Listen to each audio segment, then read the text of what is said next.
be in another world. Right. So the Right. external world is the world that's been given to you to observe, but it is Right. not. It doesn't define who you are. Right.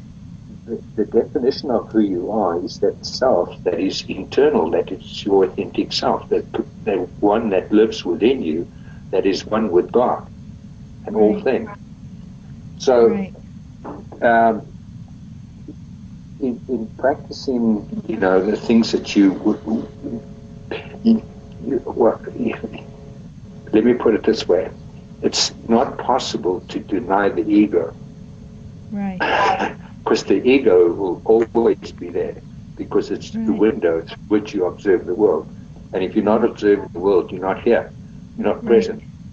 Right. So denying the ego is not the way to go. And it's, as you said, is creating the inner self so that the ego then understands what it is observing, and it Yeah. observes it in a better way.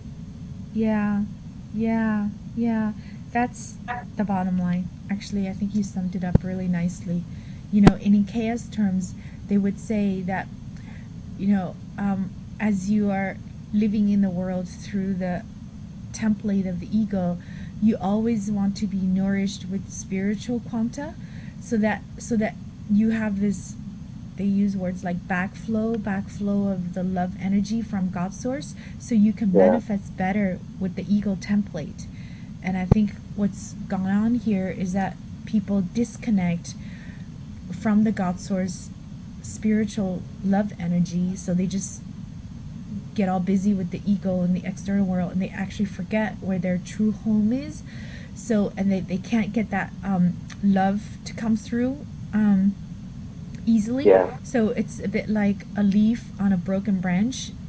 It yeah, had some nutrition to start, but then without continuous replenishment, it just dies off, and after a certain point, it exhausts all the nutrition it's gotten started with, and it just falls off and dies.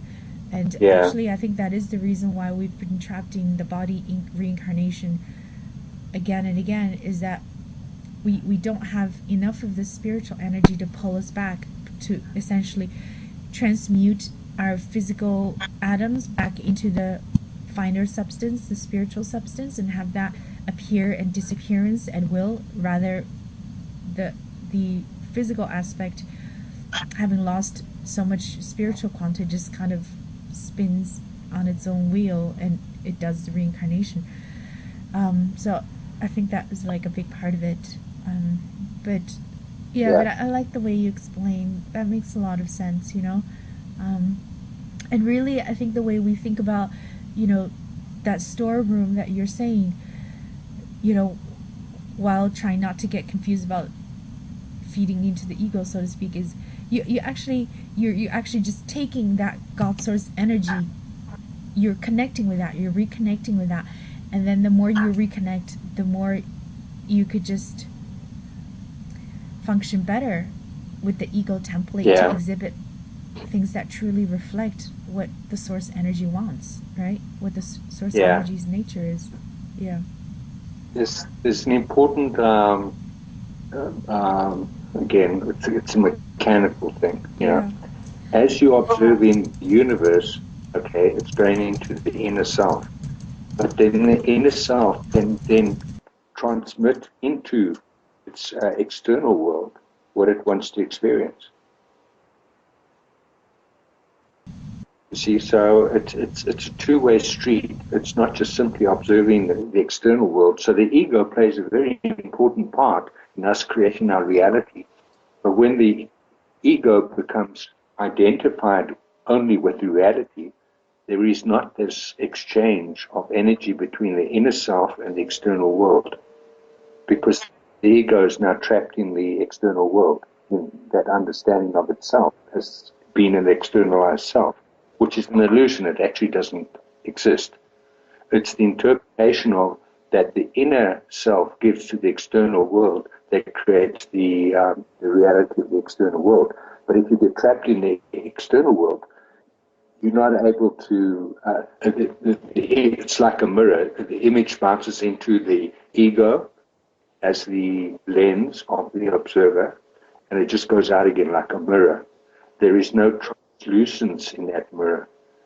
In other words, the energy doesn't pass through that mirror, it just observes itself in that mirror, and that's the experience that that person will have. Whereas if they can make that ego transparent, or it become even translucent and then transparent, then there's a two-way street between the externalized self and the internal self.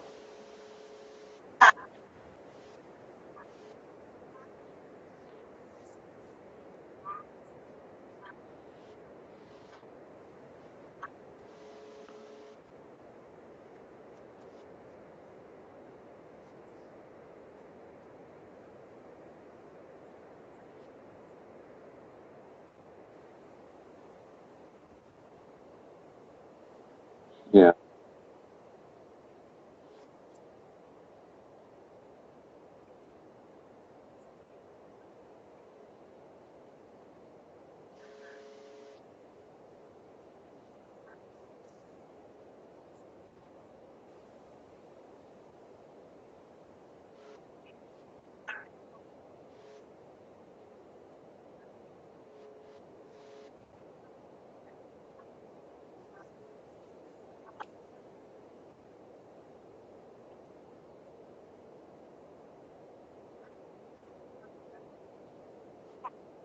yeah,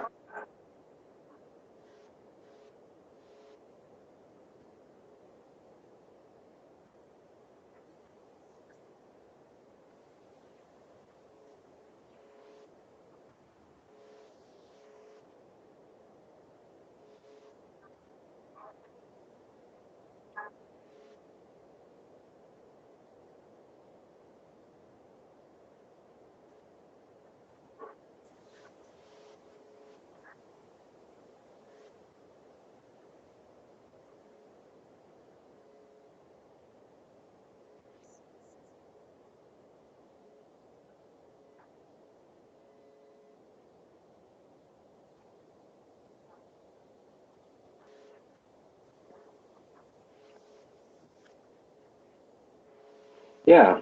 The universe simply is an expanding energy that it is always creating more of. The quantum mechanics is these quanta go out, the electric and magnetic energies go out, they come back again, they go out, they create more of themselves, they come back again, they create, and they keep creating more of themselves. They create a morphogenetic field, and the morphogenetic field creates is called a quark. The quarks begin to spin as these energies spin around there, because there always are three things present. There's a positive, negative, and the neutral. And magnetic, electric, and then neutral. So they begin to spin because it creates magnetic energy, electromagnetic energy. So they begin attracted to each other, chasing each other. Because of that attraction, they start to spin and they create atoms. And the atoms create molecules because as they do that, they begin to vibrate at a very high level, and that creates molecules. And then the molecules, as they begin to uh, separate different kind of amino acids and protein and so on, they become cells. So the universe is just expanding like that all the time, and we can't observe that because we can only observe within the range of the 3D vibration, the frequencies within the 3D. But all around us, this is happening. I mean, the universe is right inside you, to be honest. The universe is everywhere. And so this universe is expanding, creating more of all the time. And as it does it gets very creative about the way it does, and experiences many forms and shapes and colors and sizes, and it goes into the universe. So it's a very dynamic experience, and I won't go into the quantum physics of it too much, but if people would understand that because we live in a more of universe, the universe does not understand less of. because the universe is created perfectly, and it's only when there's interference for that that it can be less of. And it's human consciousness that generally interferes with that, although it's interfered with in our DNA history on this planet now. Other people screwing around with our energies. But if we understand that, if we want to experience more of, we can, because that's the way the universe works. But when we say to the universe, I don't have that, the universe is going to give you that. Because that's what I'm creative, you say, because it doesn't understand the negative. It's just, and if you say, I wish I had a bigger house, for instance. I wish I had and you're not behaving in a way that creates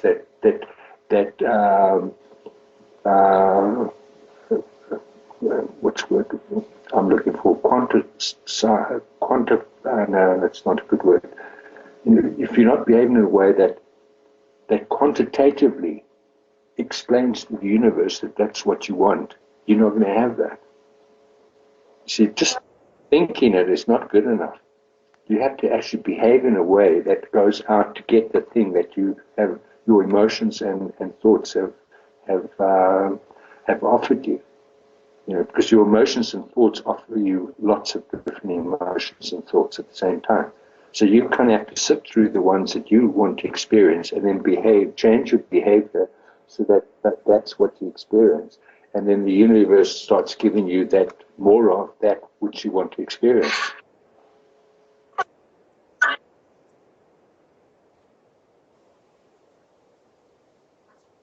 Yep.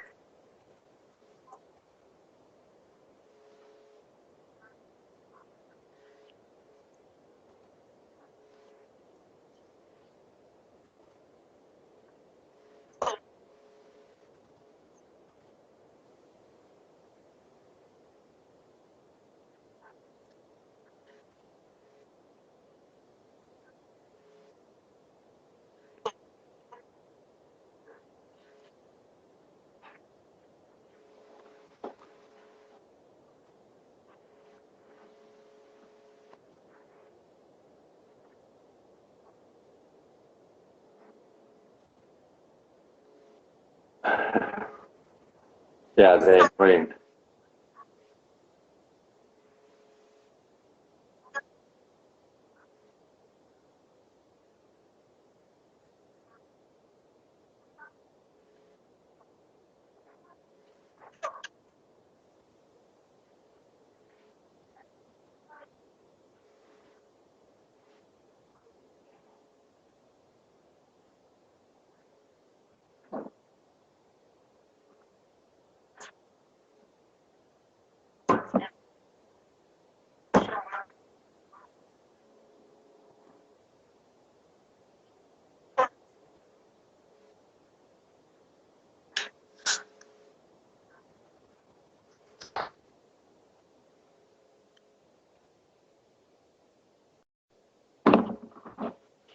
Yeah, it kind of works like this. If you want to say, universe, I want more money, what are you actually asking the universe? Because the universe doesn't understand money. Money is something that's been created here, and it's actually based on debt. The whole system of money is based on debt. When you go to a bank to borrow money, the bank doesn't have the money. It's your credit worthiness. When you go to the bank and you fill in an application form and they give you a loan, they don't have the money. They're giving you a loan, but what they do is they take your credit application, your loan agreement, or your hire purchase agreement, or lease agreement, or whatever, mortgage agreement, and they will go sell that to somebody else. So they don't have the money. So when you say to the universe, I want more money, ostensibly what you're saying to the universe is, I want more debt. Because that's what money represents on this planet. Okay, just to ease your mind here, just to ease your mind, I'm working with some people where we're going to try to change the entire system, and it's quite imminent. It goes because the people, okay, the bank sells that agreement to a corporate, and the corporate then creates an investment vehicle, and everyone keeps selling this debt, so it just keeps going around, and then it ends up in the hands of the very, very super wealthy families, the royal families, not the Illuminati. The Illuminati are just little cogs in the wheel. The real power, the real wealth that is held is in those super wealthy families. Now, those super wealthy families, one of them is saying, we want to give you the money back. and that is imminent. We've been working on this for over a year on creating a whole new financial structure for this, and find a way so that money doesn't get stolen by the existing banking system. So we have to work outside the banking system. So we have to find new ways of people to exchange value, where the underlying value will be the wealth that is held by this family.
Yeah, I can't say too much because I've signed an agreement to secrecy. But if you want to find out more, go to a website called GodSkyEarth.org. Earth. GodSky, GODSKY, Earth, EARTH.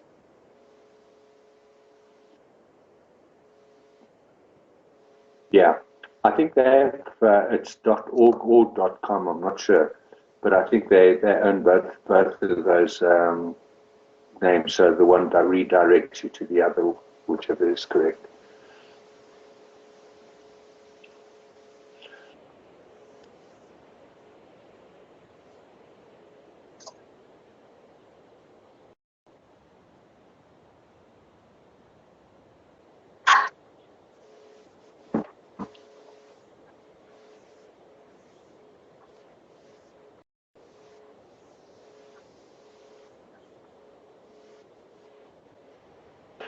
Your mic isn't working very well at the moment.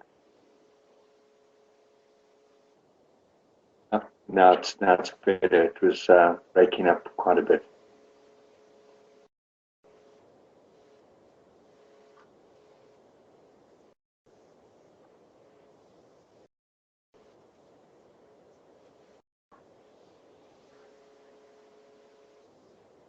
I can't hear you.